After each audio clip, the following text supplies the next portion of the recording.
Welcome to Cord Cutting Today, where we break down some of the biggest stories happening in the world of cord cutting, including today, Philo is launching a free ad-supported streaming service with a free DVR. Philo is also raising the price on its base package, but if you're a current subscriber, there's some good news. You can keep your price. There is a trade-off there. I'll tell you what it is in a minute. And Comcast and Spectrum are rolling out a update to their smart TVs that compete with Roku TVs, Fire TVs, and the like. We'll break this all down and more in a quick minute. First though, if you're new here, do me a big favor. Hit that subscribe button, hit that thumbs up. It really does help us because it lets YouTube know you enjoy what we do here. If you would like to learn more about any of the stories I'm about to cover, I'll put a link to each one in the show notes down below and in the first pinned comment. With that said, let's dive in. Philo yesterday made some big announcements, starting off with a launch of a 100% free streaming service that has about 70 channels, so it's kind of on the smaller side right now. But there's a big selling point here, and that will mean that you can DVR most of those channels. Now with this, you will not need a credit card. There is no need to even have an account. Now I think if you want the DVR, you have to have an account with it, but you are able to go and launch into this and watch these channels for free just by opening the Philo app once it's updated. Very similar to what Sling TV did with their Sling TV free stream service here. Now the big thing here again is a free DVR, which most free ad-supported streaming services do not have. FreeStream does, a few others, but with this though, Philo is jumping in there trying to compete. Now the price in our next story up is going up to $28 a month for new subscribers on June 12th, 2024. Big note here, current subscribers can keep their same price, but if you don't upgrade to the new core plan, you will not get the free AMC Plus. The new $28 price point does include free AMC Plus, which is the subscription streaming service from AMC. Now, you will have the choice, if you would like to switch from your current plan to the new $28 plan and get free AMC Plus with that, or in your bundle, or you can look at it, you're paying for it with that extra price. Or you can remain on your current price. Now, on June 12th, if you're a current subscriber, you will see that price point come in, as a new subscriber, you pay that new price. If you've been thinking about trying Philo, you want to lock it in at $25 and you don't care about AMC Plus, you have until June 12th to act to lock that in. Pretty nice deal. I love that Philo is doing this. They've done this for a while. There's still customers only paying $20 a month with that. And those are some of the original people. What was it, 2017 when they launched? They got it. It's nice to see them basically say, hey, we're having a price hike. It'll affect new customers. Current customers can remain. But if you do want this new feature, you can go there. They do have a few additional add-ons available with it if you want to add in some additional streaming services into your Philo subscription.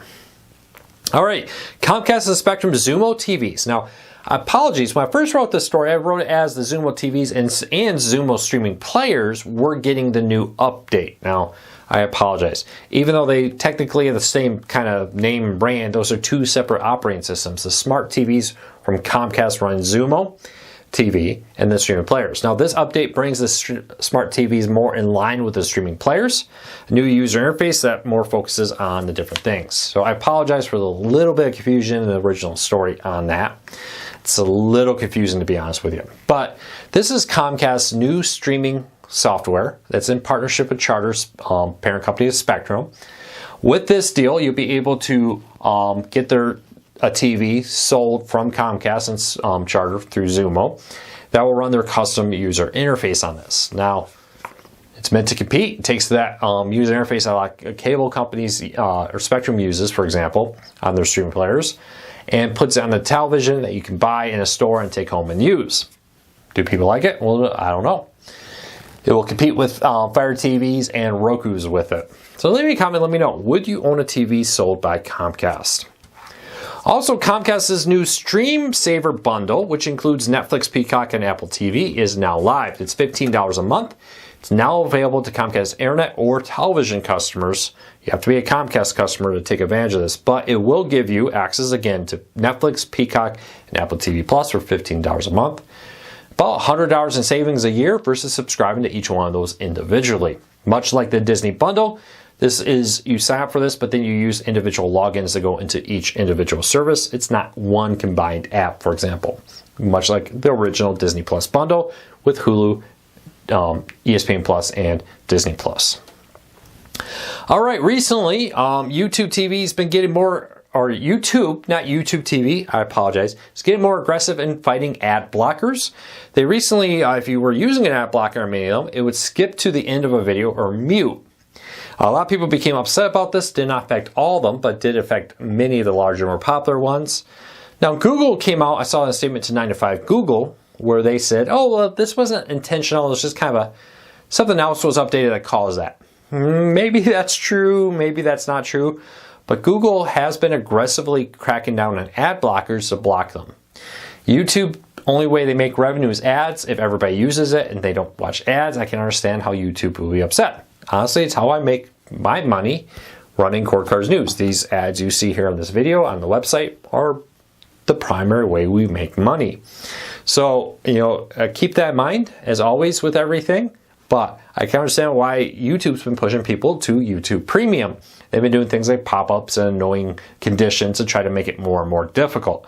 It's a bit of a game of cat and mouse here. Every time you change, other people change and adjust to it.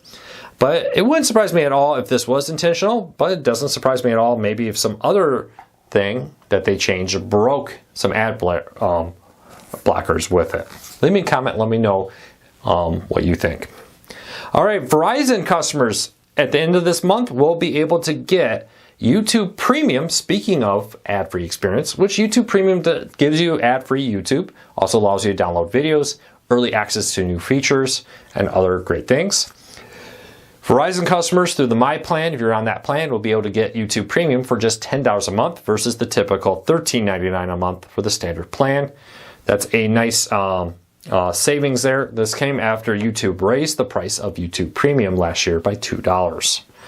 I use YouTube Premium. I do it a lot because I have a family plan and I don't want my kids to be watching ads as they watch YouTube Kids.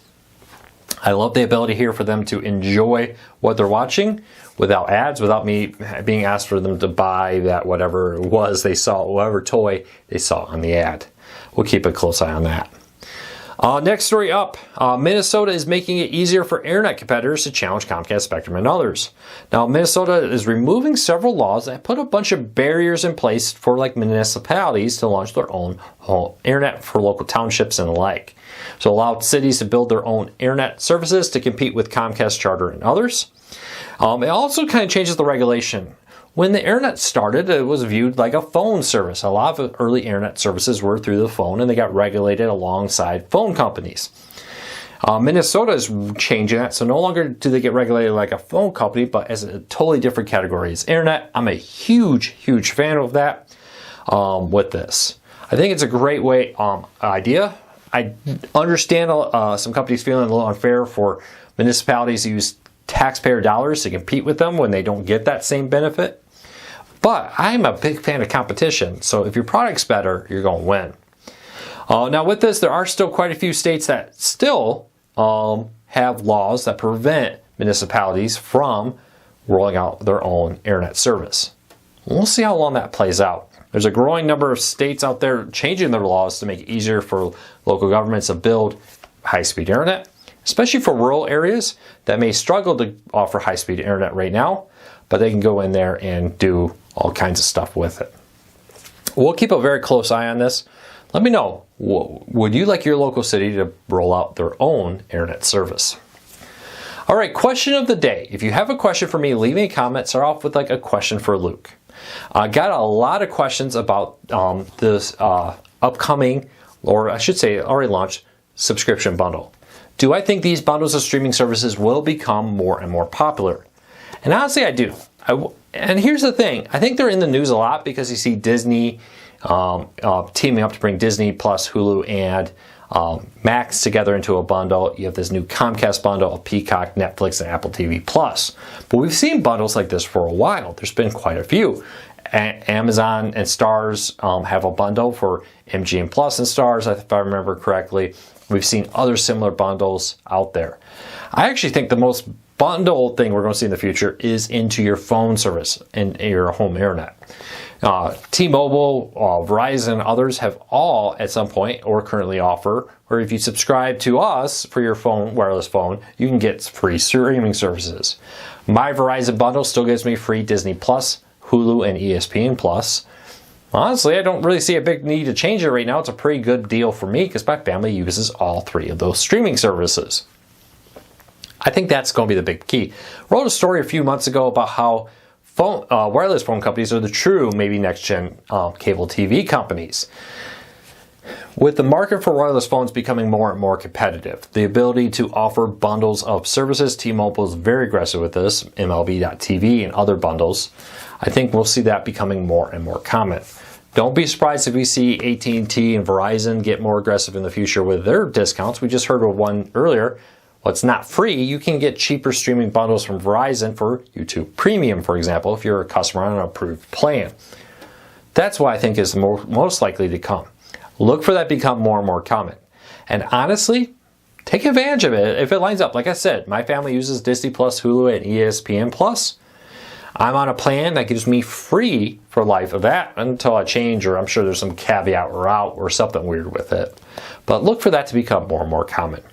And take advantage of them if you are actually using those services. Well, that's it for today. Take care. Be safe. Thank you to the thousands of new subscribers this month. It's great to have you here. Thank you to almost 270,000. We'll probably hit that maybe this weekend. Subscribers here to the Core Cars News YouTube channel. Really do appreciate it. Very excited for the future. On to 300,000. We'll be there before we know it. Until next time, though, take care. Be safe. I'll talk to you all again real soon.